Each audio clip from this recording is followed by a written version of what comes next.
Princess Stéphanie Clotilde Louise Herminie Marie Charlotte of Belgium was born on May 21st, 1864, in the stately rooms of the royal palace of Lycken.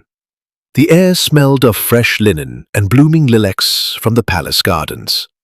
Cobbled paths curved past glassy lakes, and servants in pressed uniforms carried trays of steaming tea and fine porcelain. She was the second daughter of King Leopold II and Queen Marie Henriette. Raised in the delicate dance of royal customs, Stéphanie's childhood was not playful or wild, but structured, carefully tended, like a prized rose in the royal greenhouse. Her governesses spoke French, German, and Flemish, and each morning began with lace dressing, prayers and lessons, history, piano, embroidery, and the art of silence. For even at 5, a princess must not fidget. At the tender age of 16, Stéphanie was told she would be married. Her husband was not a Belgian prince, but Crown Prince Rudolf of Austria-Hungary, the only son of the powerful Emperor Franz Joseph and Empress Elizabeth, known as the beautiful Sissy. The Austrian court was another world, older, grander, stricter. The Habsburg Palace in Vienna stretched endlessly with marble corridors and echoing halls. Candles flickered in crystal chandeliers above her head, and cold draughts snaked under ancient doors. She was 17 when she wed him. The bells rang across Vienna. Her dress shimmered with pearls sewn by nuns, her crown heavy with history. And though she smiled for the portraits, behind her eyes a flicker of nervous silence. Her new husband was handsome and cultured, but distant. In his words there was wit, and in his habits, darkness. He drank too much. He smoked constantly. He kept odd company. But for a time, Stéphanie hoped. Daily life as crown princess was a world of rules. Mornings began with mass, followed by hours of correspondence, charity events, and formal meals with dozens of guests. Every fork was placed with intention, every curtain drawn just so. Stéphanie often walked the palace gardens in silence, neatly trimmed hedges, fountains murmuring in marble bowls, and the rustle of her silk skirts brushing gravel paths. She bore a daughter, Elizabeth, nicknamed Ergie, a few years into the marriage, her only child. But the joy was short-lived.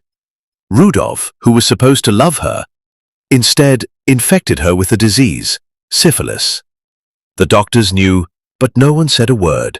She was quietly sterilized. No more children, no more heirs. And in that cold, echoing palace, she realized she had been used, married off like a political pawn, discarded like one too. By the late 1880s, Rudolf had retreated fully into his own world, obsessed with death, with radical politics, and with a young girl named Mary Wetzera. She was only 17. The hunting lodge at Mayerling became his retreat, far from the stiff etiquette of Vienna. There, the rooms were dim, the curtains drawn, and the silence thick. On a freezing January morning in 1889, the court received a chilling message. Rudolf was dead. So was Mary. A murder-suicide, it seemed. But the Habsburgs covered it quickly. The room was scrubbed, the cause rewritten. For the empire could not bear the truth, that its heir had spiraled into madness, dragging an innocent girl with him. And Stéphanie?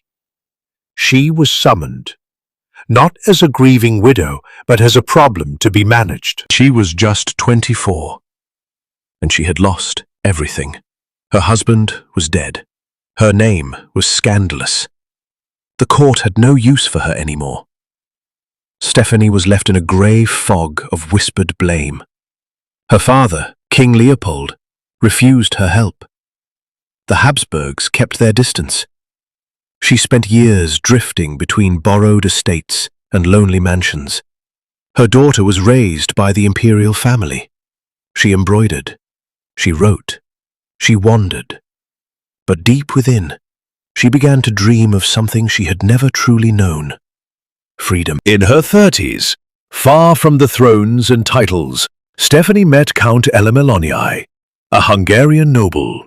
He was not royal, he was kind, and she, the broken princess, dared to love again. The court threatened to strip her of all rank, and she let them.